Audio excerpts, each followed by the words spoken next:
अभी कोई मेरे घर में नहीं, बस हम 3 बहन हैं घर में और कोई नहीं है हम लोग के घर में। मर्द में कोई नहीं है। कहाँ हैं सब लोग? सब केस दर्ज कर दिया गया है तो इस वजह से सब भागे हुए हैं जो भाई वगैरह है। अब मेरे अब्बू को तो अरेस्ट कर लिया गया है। भाई के ऊपर भी केस है? जी, मुश्किल से ज़िंदगी हम लोग की गुजर रही है। मेरी मम्मी हॉस्पिटल में अभी है, दरभंगा हॉस्पिटल में। कब से हैं वो, मतलब इस मामले के बाद? जी, इस मामला को लेकर के जब मेरी अम्मी बीमार पड़ गई है तो इसलिए अभी हॉस्पिटल में है दरभंगा। तो ऊपर से बोला जा रहा है कि ऊपर से दबाव था, मेरे अब्बू हक के लिए आवाज़ उठाए हैं। ये सब मुसलमानों के लिए है, उन्होंने एक सिर्फ गुफरान के लिए ही नहीं था, यहाँ सब 10 गुफरान के लिए है, इसलिए आवाज़ उठाएं। कब्रिस्तान का विवाद पूरे बिहार में अलग अलग जगहों पर कब्रिस्तान पर कब्जा करने की खबरें आ रही हैं। उसी तरह की खबर मधुबनी जिला के फुलपरास के नरहैया गांव से आया, जहां लोगों ने विरोध प्रदर्शन किया और वहां पर एक व्यक्ति को गिरफ्तार कर लिया गया। नाम था गुफरान, बूढ़े व्यक्ति थे, उनके घर पर हम हैं और वो इस वक्त जेल में है। उनकी बेटी हमारे साथ है। आपने कामरान साहब सीनियर जर्नलिस्ट हैं और बहुत करीब से इस मामले को देखा। सबसे पहले इन्होंने उठाया था इस मामले को। ये क्या देखिए, हम यहाँ आए हुए थे और यहाँ एक प्रदर्शन हुआ था अनुमंडल कार्यालय के बाहर समझिए, और लोग मुसलमान यहाँ धरने पर बैठे हुए थे क्योंकि कब्रिस्तान का मामला है। ये हिंदू मुसलमान का मामला नहीं है, पूरी तरीके से समझ लीजिए।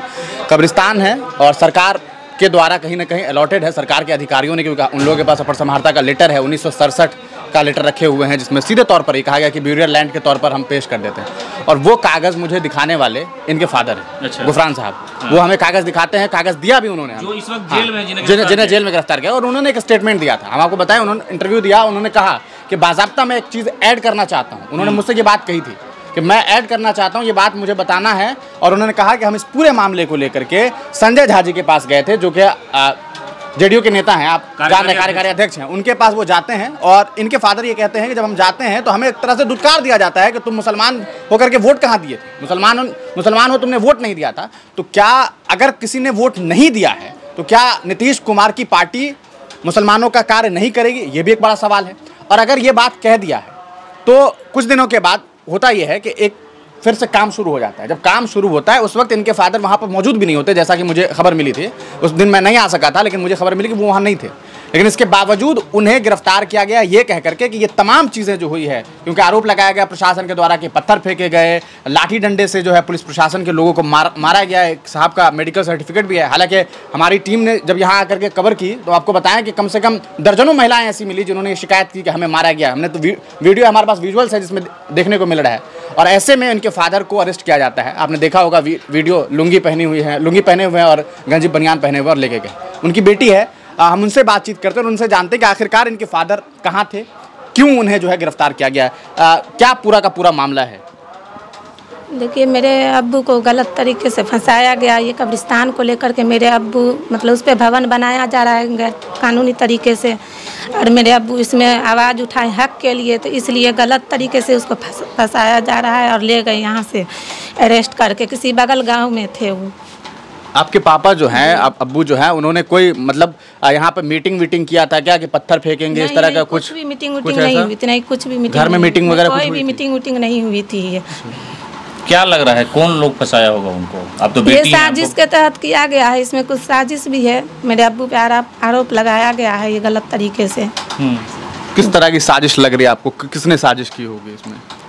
ये तो ऊपर से बोला जा रहा है कि ऊपर से दबाव था, मेरे अब्बू हक के लिए आवाज़ उठाए हैं। ये सब मुसलमानों के लिए है, उन्होंने एक सिर्फ गुफरान के लिए ही नहीं था, यहाँ सब 10 गुफरान के लिए है, इसलिए आवाज़ उठाएं। आज कब्रिस्तान को दबाया जाएगा, कल कोई दूसरे कब्रिस्तान को दबाया जाएगा, इसलिए आवाज़ उठाए। अच्छा, आपको तो बेटी है, आपको सबसे ज़्यादा तकलीफ होगी। जी, बहुत तकलीफ। जेल चले गए तो परेशानी तो और ज़्यादा बढ़ गई। बहुत ज़्यादा। अभी कोई मेरे घर में नहीं, बस हम 3 बहन हैं घर में और कोई नहीं है हम लोग के घर में। मर्द में कोई नहीं है। कहाँ हैं सब लोग? सब केस दर्ज कर दिया गया है तो इस वजह से सब भागे हुए हैं जो भाई वगैरह है। अब मेरे अब्बू को तो अरेस्ट कर लिया गया है। भाई के ऊपर भी केस है? जी, बहुत मुश्किल से ज़िंदगी हम लोग की गुजर रही है। मेरी मम्मी हॉस्पिटल में अभी है, दरभंगा हॉस्पिटल में। कब से हैं वो, मतलब इस मामले के बाद? जी, इस मामला को लेकर के जब मेरी अम्मी बीमार पड़ गई है तो इसलिए अभी हॉस्पिटल में है दरभंगा में। नीतीश कुमार से कुछ उम्मीद है? जी, नीतीश कुमार से ही हमको बहुत यह आस है कि वो जरूर न्याय दिलाएंगे, हम लोग को न्याय देंगे। मुख्यमंत्री जी से आपको उम्मीद है कि वो न्याय देंगे? जो न्याय देंगे जरूर। बिहार में मुख्यमंत्री से उम्मीद है कि वो ज़रूर हमें न्याय देंगे, दिलाएंगे वो, और मेरे अब्बू को रिहा करवाएंगे वो, बोलेंगे हम। चलिए, ये इस वक्त जो है परेशानी का वक्त है। बेटी के लिए क्या मुश्किल होगी आप जान सकते हैं कि बाप जेल में है, घर के सारे परिवार और गांव के लगभग लोग यहाँ से भागे हुए हैं। ये सारी स्थिति है। महिलाएं सिर्फ गांव में हैं। उन्होंने कहा कि मेरे फादर को साजिश के तहत फंसाया गया, फंसाने वाले लोग कोई और होंगे, इसलिए इस तरह की हरकत की गई। और मुख्यमंत्री नीतीश कुमार से इन्होंने अपील की कि आपकी सुशासन की सरकार है, मुसलमानों के विकास की बात करते हैं, इसलिए ये एक बेटी जो है, समझिए कि नीतीश कुमार पिता की भूमिका में भी होंगे इनके लिए, तो वो ज़रूर सुन रहे होंगे, तो ये ज़रूर इनको इंसाफ दिलाएंगे। ये कह रहे हैं कि हमारे फादर को रिहा करवाया जाए, बिला वजह गलत तरीके से उन्हें फंसाया गया है।